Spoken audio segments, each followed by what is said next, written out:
he had a real psychological ability to understand what's going on with people, whether they be male or female, rich or poor, young or old. And when he wrote his plays, even when he was working from stories that were well-known stories that he was just basing a play on, he still managed to create those moments that really move you, that really touch you 400 years later.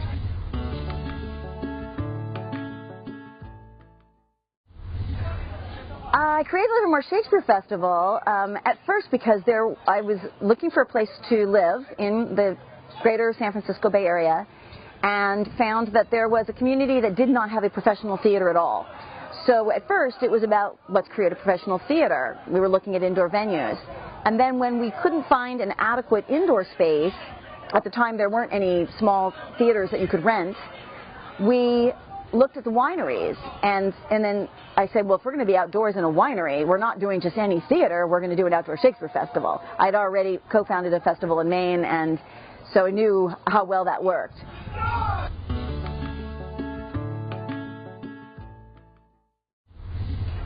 Well, Livermore Shakespeare Festival and the company of artists and volunteers and board members that have come together to become that festival, it is unique among the festivals. There's a couple of things that we have or that we do that are different. One is our emphasis is really on community. It's not just the plays. It's about providing the play in a location where people can come together with their friends and their family. We're a tourist destination. We actually bring a third of our audience in from outside the Tri-Valley. And the other thing is the way we produce the plays from the first folio. Some artists will use first folio as a reference text. We actually use it as our performance text.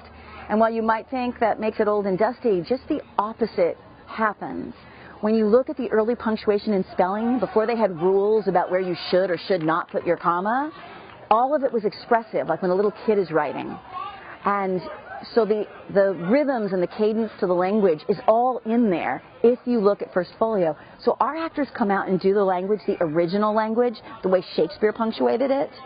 And it comes alive. People accuse us all the time of modernizing the language, and we get to smile and say, actually, we found the oldest, most authentic script we could find, and we're doing this from folio.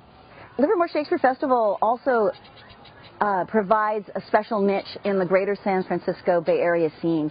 There are a lot of experienced union, just about to go union actors who are yearning to do classical work. And classical work in a place where they really appreciate the form, the structure, the language, and we attract some of the best artists in the Bay Area and some of the best up-and-coming artists in a 7-state region, literally working with students that are in the master's programs at ACT, Yale School of Drama, Boston Conservatory of Music, and that's just this summer alone. So we're an important part of the artistic ecosystem, providing an opportunity to do serious work, even if it's a serious comedy, for artists of real stature, and we're real proud of that.